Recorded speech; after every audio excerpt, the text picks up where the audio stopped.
Good morning sir. నా పేరు Harika sir. నేను బీఎస్సీ కంప్యూటర్ సైన్స్ చదువుతున్నాను. మా సిస్టర్ పేరు అఖిల సార్. బీఎస్సీ కంప్యూటర్ సైన్స్ చదువుతుంది, సెకండ్ ఇయర్. మా పేరెంట్స్ ఇద్దరు చనిపోయారు సార్.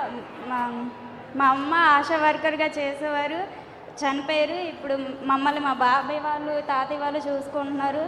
మా గవర్నమెంట్ నుంచి ఎలాంటి స్కీమ్స్ కానీ ఏం రాలేదు. మాకు ఉపాధి హామీ కల్పిస్తారని ఇక్కడికి వచ్చాము సార్. PC4 అనే సిస్టర్ రామ్మ, హారిక సిస్టర్. సీఎం గారు పిలుస్తున్నారు రామ్మ. రాతల్లి బిఎస్సి సెకండ్ రామ్మ.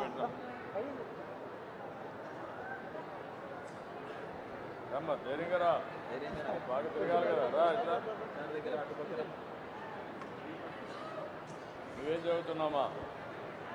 మాట్లాడలేవా? ఓపెన్గా మాట్లాడాలి.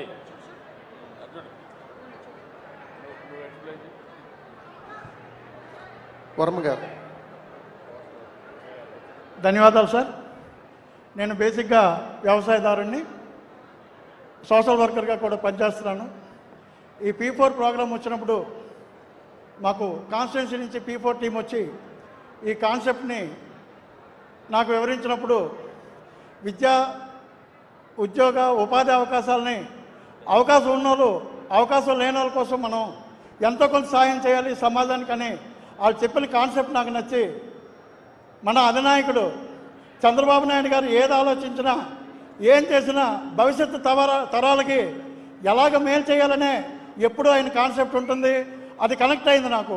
అప్పుడు మా గ్రామంలో నేను ఒక ఇద్దరిని అడాప్ట్ చేసుకొని ఒకళ్ళు బీఎస్సీ చదివిస్తున్నాను, ఒకళ్ళు హ్యాండిక్యాప్డ్కి విద్యపరంగా వాళ్ళ అబ్బాయికి ఆవిడకి అతనికి వైద్యపరంగా సాయం చేసి చాలా సంతృప్తి పొందాను సార్. P4 టీం మళ్ళీ వచ్చినప్పుడు ఊరికి గ్రామానికి ఏదో చేయాలని అన్నప్పుడు ఒక 5 లక్షల కాన్సెప్ట్తో ఎకో పార్క్ని నిర్మించడం కోసం గ్రామం చుట్టూ గ్రామంకి దగ్గరలో ఉన్న కోనేరుని డెవలప్ చేయడం కోసం ఒక ప్రాజెక్ట్ రిపోర్ట్ తయారు చేశాను సార్. ఈ తయారు చేయడంలో మాకు సహకరించిన P4 టీము, అదేవిధంగా కళా వెంకటరావు గారు, మా ఎంపీ గారు, మా ఎమ్మెల్యే గారు నిరంతరం మాకు ప్రోత్సహించి మంచి పనులు చేయండి, మిమ్మల్ని గుర్తిస్తామని చెప్పడంతో మేము ముందుకెళ్ళాం సార్. ఆ తర్వాత ఈ కార్యక్రమం వచ్చినప్పుడు తమరు ఇక్కడికి రావడం నిజంగా చీపురుపల్లి ప్రజలు మేము చేసుకున్న అదృష్టం సార్. నిజంగా గర్విస్తున్నాం మీకు. అప్పుడు ఈ హారిక అనే అమ్మాయిని ఈ రేగిడిపేట విజయరాంపురంలో ఉంటుంది సార్. ఈ అమ్మాయి ఆర్ఫెన్ సార్. ఇద్దరు అక్క చెల్లెళ్ళు బీఎస్సీ కంప్యూటర్స్ చదువుతుంది సార్. వాళ్ళ చెల్లి కూడా బీఎస్సీ సెకండ్ ఇయర్ చదువుతుంది సార్. వీళ్ళకి ఏ విధంగా కూడా మీరు సాయం చేయండి అని మా P4 టీము మమ్మల్ని కన్సల్ట్ చేసినప్పుడు తప్పకుండా నాకు అవకాశం ఇస్తే నేను చేస్తానని తీసుకున్నాను సార్. తీసుకున్న తర్వాత వీళ్ళతో 2 days 3 days నుంచి ఇంట్రాక్షన్ అయ్యాం. వీళ్ళకి సంబంధించి ఏదైనా సరే భవిష్యత్తులో మెంటర్గా ఉంటూ వీళ్ళకి చదివించడం కోసం, భవిష్యత్తులో ఏదైనా ఉపయోగం కోసం కూడా మేము నిలబడతామని చెప్పాం సార్. మాకు కూడా కలిసెట్టి అప్పలనాయుడు గారు ఉన్నారు sir. Kalisetti Nikhila charitable trust ద్వారా చాలా పేద విద్యార్థులకు సాయం చేస్తున్నారు. వాళ్ళ ద్వారా ఇంట్రాక్షన్ అయ్యి ఇంతకుముందు కూడా కొంతమందికి ఆయన ద్వారా మేము చేయించగలిగాం. వీళ్ళని కూడా ఆయన సహాయంతో చేయిస్తాం. తప్పకుండా మీరు ప్రవేశపెట్టిన ఈ P4 పథకం భవిష్యత్తులో పేదలకి ధనికులకి అంతరాన్ని తగ్గించి మీరు కోరుకున్న స్వర్ణాంధ్రప్రదేశ్ 247 కాదు, 2047 కాదు, 2037కే అయిపోతుందని నేను గట్టిగా నమ్ముతున్నాను సార్. మీరు ఇలాగే మా కోసం, మా భవిష్యత్తు కోసం, మా భావితరాల కోసం మీరు ఆరోగ్యంగా ఉండాలి సార్.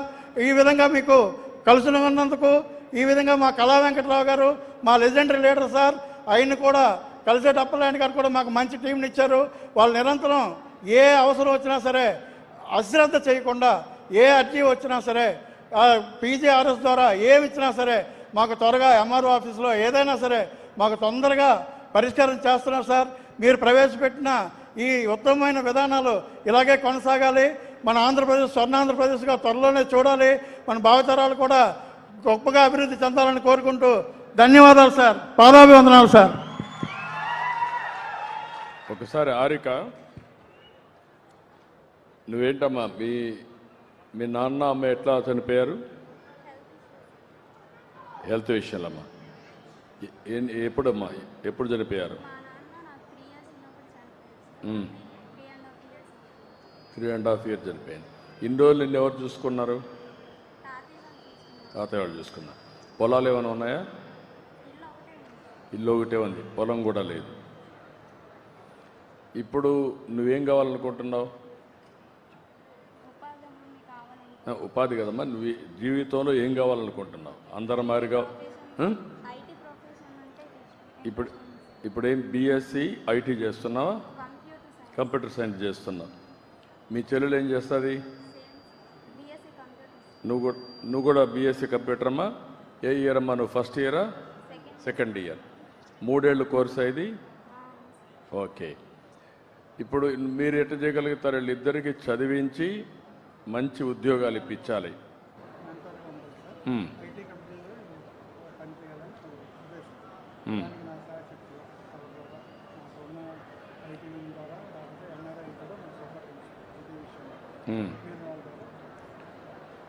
ఓకే. ఇప్పుడు ఈ పిల్లలను చూశారు. తల్లిదండ్రులు చిన్నప్పుడే చనిపోవడం, వాళ్ళ తాత అమ్మమ్మ దగ్గరనో నాన్నమ్మ దగ్గర ఉండడం, అక్కడి నుంచి ఆ పిల్లలిద్దరినీ ఒకే ఇల్లు ఒకటే ఉంది, ఎలాంటి ఆస్తి కూడా లేకుండా ఇద్దరు పిల్లలు చదువుకునే పరిస్థితికి వచ్చారు. వాళ్ళకు కూడా ఒక ఆశ, ఒక కోరిక, మేము కూడా బాగా చదువుకోవాలి, బీఎస్సీ కంప్యూటర్ చేయాలి, తర్వాత ఐటీలో ప్రావీణ్యత రావాలి, ఇక్కడే విశాఖపట్నంలో వచ్చే ఐటీ కంపెనీల్లో మేము కూడా పనిచేయాలని హారిక కానీ వాళ్ళ చెల్లెలు కానీ ఒక కోరికతో ఉన్నారు. అందుకే నేను P4 తీసుకొచ్చా. ఇలాంటి వాళ్ళు రాష్ట్రం అంతా కూడా చాలామంది ఉన్నారు. అందుకే ఇప్పుడు ఎవరైతే మెంటర్గా ఉండే సాయిరాజు గారు వాళ్ళిద్దరినీ బాగా చదివించే బాధ్యత, వారికి ఉద్యోగం వచ్చే వరకు అండగా ఉండే బాధ్యత తీసుకున్నారు. వాళ్ళని మనస్ఫూర్తిగా అభినందిస్తున్నా. ధన్యవాదాలు. ఇది ఒక నూతనమైన కాన్సెప్ట్ నేను తీసుకున్నాను. ఒకప్పుడు జన్మభూమి పెట్టాను. జన్మభూమి పెట్టి ప్రపంచంలో ఉండే తెలుగు వాళ్ళందరినీ రమ్మని మీ గ్రామం పిలుస్తూ ఉంది. రండి, మీకు జన్మనిచ్చిన ఈ గ్రామానికి మీరు సేవ చేయమని చెప్తే చాలామంది వచ్చారు. చెరువులు దువ్వారు, రోడ్లు వేశారు, స్కూల్స్ కట్టారు, హాస్పిటల్స్ కట్టి ఆ రోజు ఒక స్ఫూర్తిని చూపించారు. ఇప్పుడు నేను ఆలోచించింది, మనతో పుట్టిన వాళ్ళు కొంతమంది ఇబ్బందుల్లో ఉన్నారు. ఈ పిల్లల్ని మీరు చూశారు. నేను ఈరోజు సూపర్ 6 తీసుకొచ్చాను. అనేక సంక్షేమ కార్యక్రమాలు పెట్టాం. అందరికీ న్యాయం చేయాలనుకుంటున్నాం. అయినప్పటికీ కూడా ఇలాంటి పిల్లలు మీరు చూస్తే వీళ్ళు దాంట్లో ఆ స్కీమ్లో పెన్షన్లు రారు. తల్లికి వందనంలో కూడా బీఎస్సీకి వచ్చారు కాబట్టి తల్లికి వందనంలో రారు. అంటే ఆ స్కీములు కూడా వర్తించవు. కానీ పేద కుటుంబం. అలాంటి వారందరికీ న్యాయం చేయడం కోసం, ఆర్థిక అసమానతలు తగ్గించడానికి అందరికీ పిలిపించా. దేవుడు మిమ్మల్ని చల్లగా చూశాడు. అదే మరి ఇంకా భవిష్యత్తులో కూడా మిమ్మల్ని చల్లగా చూడాలంటే నీతో పుట్టిన వాళ్ళు నీ సహాయం కోరుతున్నారు. అలాంటి వారికి అండగా ఉండాలని పిలిపిస్తే 10 లక్షల కుటుంబాలని 1 లక్ష మంది దత్తత తీసుకుని మేము అండగా ఉంటామని ముందుకొచ్చారు. దీనికి మనస్ఫూర్తిగా అభినందిస్తున్నా. ధన్యవాదాలు తెలియజేసుకుంటున్నా. ఆ కాన్సెప్ట్లో కూడా మీరు ఆలోచించాల్సింది, 20% సమాజంలో అట్టడుగునున్నారు. 10% సమాజంలో పైకి వచ్చారు. ఒక్కొక్కరు ఒకరికి కానీ ఇద్దరికి కానీ ఇంకా ఎక్కువ మందికి సహాయం చేయగలిగితే, వాళ్ళు కూడా బాగా చదువుకుంటే ప్రయోజకులైతే, వాళ్ళు కూడా రేపు మార్గదర్శులు అయిపోయి వాళ్ళు 10 కుటుంబాలకు సహాయం చేసే పరిస్థితి వస్తుంది. నేను ఇది ఒక వినూత్నమైన కార్యక్రమం తీసుకున్నా. ఇంతవరకు భారతదేశంలో ఒకప్పుడు మీరు చూస్తే రోడ్లన్నీ PPP మోడల్లో వేస్తాం. ఎయిర్పోర్ట్లు కడుతున్నాం. ఇప్పుడు భోగాపురం ఎయిర్పోర్ట్ వస్తూ ఉంది. మనం భూమి ఇచ్చాం. GMR వచ్చి ఈ ప్రాంతం వ్యక్తి వచ్చి ఆయన మొత్తం అక్కడ ఎయిర్పోర్ట్ కట్టే పరిస్థితికి వచ్చాడు, లోన్ తీసుకొచ్చి. అంటే దానివల్ల ఆయనకు ఆదాయం వస్తుంది, లోన్ రీపే చేస్తాడు.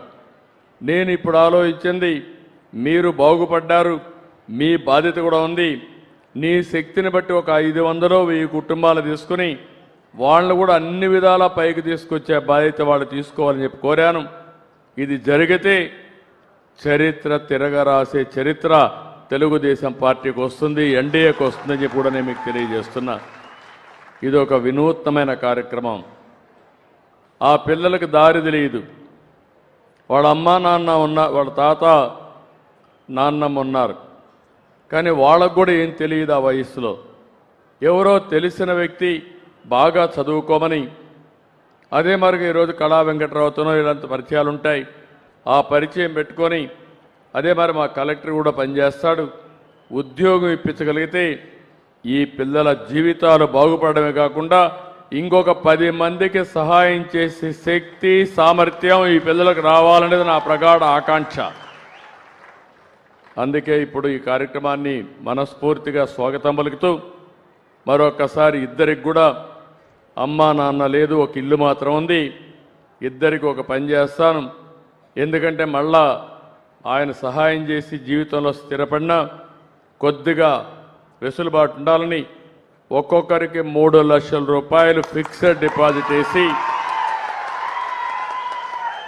రేపు ఏదైనా అవసరమైతే జీవితంలో స్థిరపడడానికి ఆ డబ్బులు ఉపయోగించుకున్నట్టుగా ఇద్దరి పిల్లలకు అండగా ఉంటానని చెప్పి మీ అందరికీ తెలియజేస్తున్నా.